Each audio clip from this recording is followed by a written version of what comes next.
Basically आपण बोलतो की प्रोटीन इम्बॅलन्स होतो कुठून, किंवा प्रोटीन इम्बॅलन्स झाल्यामुळे आजार वेगवेगळ्या लेवलला आपल्याला दिसतो, तो होतो कुठून. So number one reason for protein imbalance is एकतर emotions, unnecessary vaccinations. There are some which we are taking for generations. These are good. These are what have kept us alive. पण unnecessary नवीन जे येतात लॅबोरेटरीमध्ये तयार होणारे vaccines are a problem. So any kind of bacterial, viral, fungal infection, antibiotics Wien unnecessarily given, indication नसताना डॉक्टरांचा बराच काही लोकांचा हात काय नाही प्रोटोकॉल ड्रिवन अँटीबायोटिक घेऊन जा, एक डेक्झामेथासोन छोटा डोस देतो तुला, उद्यापर्यंत बरा. याने प्रॉब्लेम्स होऊ शकतात. स्पेशलिस्ट कधी ऑब्व्हियसली हे करत नाहीत. दॅट्स वे स्पेशलिस्ट नो, नाही तर आपलं झालं आपलं अँटीबायोटिक देऊन टाकायचं, संपलं. सर्दी झाली तर अँटी मलेरियल औषध सुरू करणारे मला बरेचसे लोक माहिती आहेत. सर्दी झाली आहे, ताप येतोय, नाही काय ते कशाचं हल्ली काय ते डेंगी वगैरे जास्त झालं नाही, काय सांगू शकत नाही. So of course unfair. Immunoglobulins, insect and animal bites, कुठल्याही प्रकारचा ट्रॉमा, फिजिकल, केमिकल, थर्मल, त्यानंतर मग तुमचं कुठल्या प्रकारचे पॉयझनिंग जे असतात, त्यानंतर बरेचशी अननेसेसरी घेतलेली, आपण स्वतःहून घेतलेली ॲलोपॅथिक मेडिकेशन्स कन्सल्ट न करता कॅन कॉज प्रोटीन इम्बॅलन्स, आणि ती आपण अशी विलंबित काळासाठी घेत राहतो उगाच, can cause protein imbalance. Taking deworming pills time and again, कुठल्याही प्रकारचे हॉर्मोन्स, म्हणजे बरीचशी माणसं म्हणतात की मी जाऊन मला उंची वाढायसाठी औषध घेतो आणि मला असं होतं आहे तसं आहे.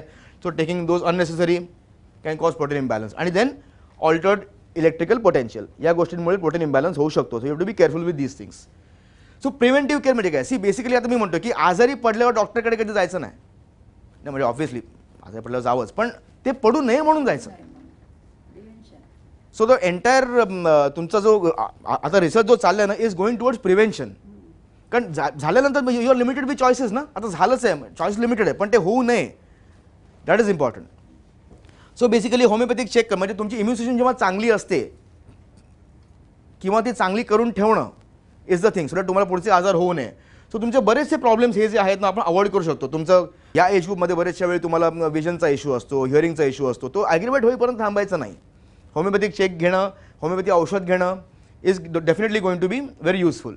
बॅलन्स आहे, जॉईंट्सचे प्रॉब्लेम्स आहेत, बरेचसे कॅन्सर्स आहेत. आमच्याकडे बरेचसे पेशंट आहेत की म्हणजे who have been given probably only 2 months or 3 months, की आता रे यार आता काय फारसं काय चान्स वाटत नाही. When they take good homeopathic treatment, मी हे म्हणत नाही कॅन्सर बरे करतो, ऑब्व्हियसली बरे नाही करत, पण ते 3 महिन्यापासून 3 वर्ष खेचली ना, दॅट इज विक्ट्री. आणि giving him good quality of life, that is victory. Saving the patients money, giving him good quality, this is victory. त्या 3 महिन्यापासून ते 5 वर्ष करणं हे आमचं काम असतं. मी हे क्लेम करतच नाही की बरे कॅन्सर बरे होत नाहीत, ऑब्व्हियसली. सो ते न होणं आपल्या हातामध्ये आहे. इम्युन सिस्टम जेव्हा बॅलन्समध्ये तुमची असते, रिपेअर मेकॅनिझम बॅलन्समध्ये जेव्हा आहे, तेव्हा हे प्रॉब्लेम्स तुमचे कम्प्लिटली अवॉइड होऊ शकतात. सो आता आपले एखादी केस बघायची आहे का, बेसिकली हे ते गृहस्थ मी म्हणालो होते. See that is is problem. याला म्हणतात डायबेटिक फूट, लेफ्ट साईडला आहे. याच्यावरनं काय दिसतंय, डिस्टॉर्टेड आहे, अग्लीनेस आहे, सिमेट्री इज लॉस्ट. आता काही लोकांना हाच प्रॉब्लेम अगदी फार सिमेट्रिकल असतो, परफेक्ट एजेस वगैरे असतात. सो अगेन आमची औषधं बदलतात. सो हे काय, this is a problem with necrosis, की सप्लाय होत नाही आहे, रक्तप्रवाह जो व्हायला पाहिजे तो होत नाही, त्यामुळे dependent tissue is dying off, destruction. So यांना ऑब्व्हियसली हे मी ॲडवाईस की ते कापावं लागेल आपल्याला. आणि ही वॉज व्हेरी वरीड, कारण ते कापलं की जॉब गेला. Once is done then you lose your job, घरी यायचं परत. आता तुम्हाला स्टेप बाय स्टेप दाखवतो. नंतर मी औषध सुरुवात केल्यानंतर त्यांना सांगितलेलं की बाबा इकडे जर ब्लिडिंग कुठल्या प्रकार झालं तर चांगली साईन, म्हणजे न्यूट्रिशन हॅज टू रिस्टोर ना. हे आता 15 दिवसांनी. सो तो अग्लीनेस आहे ना, तो आता कमी कमी होऊन वाटतो, तो राऊंडिशनेस यायला लागतो. आता तो सांगतोय मला की त्याची ब्लड शुगर जी बरेच दिवस कंट्रोल केली गेलेली होती, आता when the ulcer started to heal, ती ब्लड शुगर थोडी वरती गेली. डॉक्टर्स वर व्हेरी बरी. मी बोललो की दिस इज ट्रान्झिएंट फेज. जेव्हा डिस्ट्रक्टिव्ह प्रॉब्लेम बरे होतात तेव्हा सॅच्युरेशन इश्यू थोडेसे होणार, आणि दिस यू हॅव टू इग्नोर. त्यामुळे काय पॅनिकमध्ये जायची गरज नाही आहे. आता हे अजून 15 दिवसांनी. So every 2 weeks we are controlling it. Look at this. But this is without any local application, no antibiotic, nothing. This is how we stimulate. आता हे शेवटचं.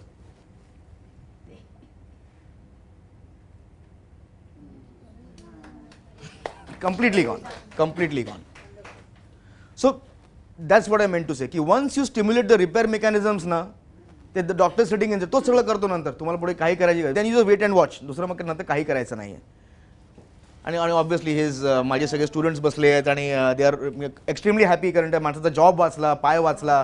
पण डॉक्टर तुम्ही होमिओपॅथिक मेडिसिन दिलं का फक्त शुगर कंट्रोल? नाही नाही होमिओपॅथिक मेडिसिन हे बघा, homeopathy can treat your diseases. जर स्ट्रक्चरल डिफॉर्मिटी असेल तर I cannot do anything. No, मला रिस्टोर करायला काहीतरी मिळालं पाहिजे ना. What do I restore? बॉडीचे काही नियम असतात. काही सेल्स, आता न्यूरॉन्स एकदा गेले की गेले, देन नेफ्रॉन्स तर गेले की गेले. आता माझ्याकडे बरेच येतात पेशंट्स जे डायलिसिसवरती ऑलरेडी असतात. तर मी म्हणतो की तुमची क्रिएट लेवल आता किती आहे, समजा 4-5 वरती असेल ना, तर आपण इकडेच ती मेंटेन करू शकू. तुम्ही जर म्हणाल की तिथं 0.9च्या खाली बिली जाईल तर I am not a miracle doctor, somebody else can do. I don't. हां, आता इकडनं आपण डिस्ट्रक्शन कमी करून we can restore to what it is. आपल्या शरीरामध्ये काही गोष्टी आहेत ज्या परमनंट डॅमेज होतात, त्या तुम्ही देन नथिंग कॅन नो. हो, सी आता नर्व कंडक्शन कधी कधी ना, potency of the nerve is there, तुमची ऑडिटरी नर्व, पण ते कंडक्शन बरोबर होत नसतं. That I can fix.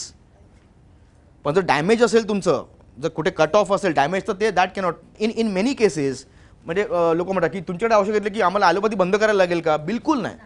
तुमची औषधं जी चालू आहे ती मी त्याला हात पण लावणार नाही आहे. Plus I will add to it किंवा ते तुमचं चालू ठेवून. म्हणजे आता somebody taking anti hypertensives for 20 years आणि बंद केलं तर विल बी अ डिझास्टर.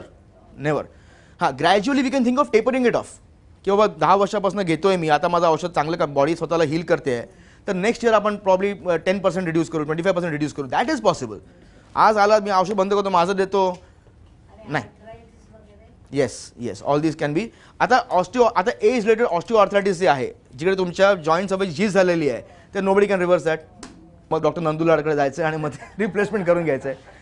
पण बरेचशा वेळी ते इन्फ्लमेटरी इश्यूज असतात की तिथे झीज झालेली नाही आहे, पण तुम्हाला सांधे दुखत आहेत. मग आपण त्याला काय करतो, लोकल अॅनेस्थेसिया देतो, इंजेक्शन देतो. ते चुकीचं आहे. सो ते तुम्ही दिलं. सी बेसिकली बॉडी पेन का देते? Body is trying to give a natural blast आणि बॉडी अटेन्शन सीक करते आहे.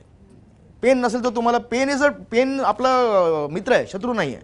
If there is no pain, I stand the middle of the road and somebody will go on my foot आणि I will be okay. Pain पाहिजेच.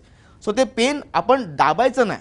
कधीही बघा, joint problem दाबले की blood pressure तुम्हाला सुरू होतंच कुठून ना कुठून. आपण म्हणतो की अरे मला माझ्या फॅमिलीमध्ये हिस्ट्री नव्हतीच, कोणाला ब्लड प्रेशर नव्हतं, मला कुठून सुरुवात झालं?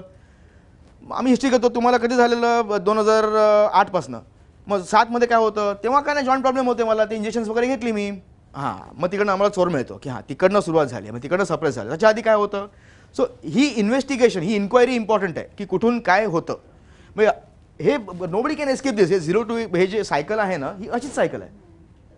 कुठल्या एजमध्ये काय जे योग्य आहे तेच झालं पाहिजे, योग्य नाही ते झालं नाही पाहिजे. That's what doctors try to see. मग ते हार्ट प्रॉब्लेम असो की जॉईंट्स असो की तुमचे कुठल्याही सेन्सिसचे प्रॉब्लेम्स असो. So with this I think होमिओपॅथीबद्दल आज थोडंसं आपल्याला समजलं की करेक्ट होमिओपॅथी कशी प्रॅक्टिस केली जाते. So again I thank Shosha hospital madam. Thank you very much. It was honour to talk in front of you today. Thank you very much. Thank you. आज श्रीपादला ऐकून मला असं वाटलं की वन ऑफ द CMEs मला ठेवायलाच पाहिजे for doctors. I am talking about all is this so beautifully explained. Not just की होमिओपॅथी का आणि कसं आणि त्या कुठल्या प्रिन्सिपल्सवर चालतं आहे, पण ॲक्च्युली आपलं शरीर कसं आणि कुठल्या प्रिन्सिपल्सवर चालतं. So I thank you very much doctor Shripad Kelekar. I think one of the most wonderful lectures we all heard आणि रिअली छान आहे. आणि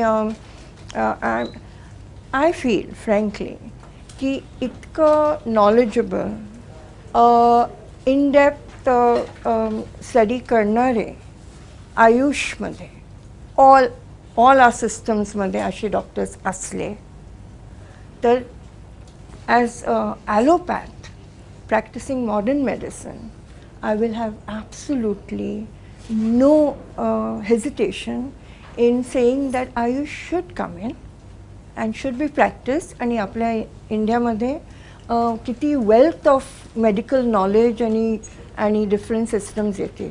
I feel म्हणजे मी being a part of Ayush, scientificity somewhere is missing. हां, म्हणजे people do not work the scientific way, but हां, there is more हां. haphazard way of नाही working. नाही So which बरोबर should be आहे. corrected. नाही, आणि ॲलोपॅथिक डॉक्टर्स ना they are only seeing that. Correct. They are not seeing the correct usage of our systems, you know. The correct usage of systems, allopathic doctors na समजवले गेले, then definitely we can all work hand in hand. No? Absolutely, madam. Thank you so much. Thank you. Thank you very much.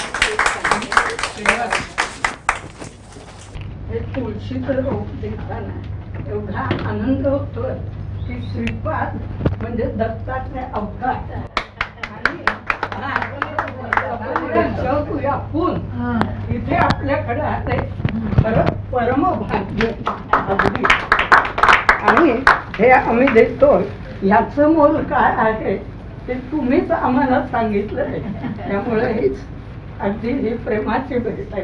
आणि असाच वर्ध हस्त असू दे हे सांगते. फक्त एक सांग गंमत सांगायची म्हणजे लहानपणी आम्ही, आता मला 84 वर्ष आहे, लहानपणी आम्ही काय व्हायला लागलं की होमिओपॅथिक न्यू इरा फार्मसी बॉम्बे याच्यात जायचं आणि साबुदाण्याच्या गोळ्या टाकताना घ्यायच्या. पण इतकंच नव्हे, आत्ता सुद्धा अशी प्रवृत्ती आहे की हे औषध देऊन 8 दिवस बरं व्हायला लागते, त्यापेक्षा एक इंजेक्शन घेतलं की 2 दिवस रजा घ्यायला नको. ही प्रवृत्ती असल्यामुळे बघण्याचा दृष्टिकोन हा असा आला आहे. आणि आज आमच्या दृष्टीला हा चष्मा काहीच उपयोग नाही. एवढा यांनी डॉक्टरने आम्हाला चष्मा दिला की खरोखर कुठे आपण विचार करायचा हे यांनी एक चांगला दृष्टिकोन दिला आहे. आणि हे आमचं परमभाग्य. आणि मी जे नेहमी म्हणते की दिलासा म्हणजे एक विश्वासाचं ठिकाण आहे, तर ही सगळी पुण्य यांच्याकडे पाठवून देतो आम्ही. आजचा दिवस खरोखरच चांगला झाला.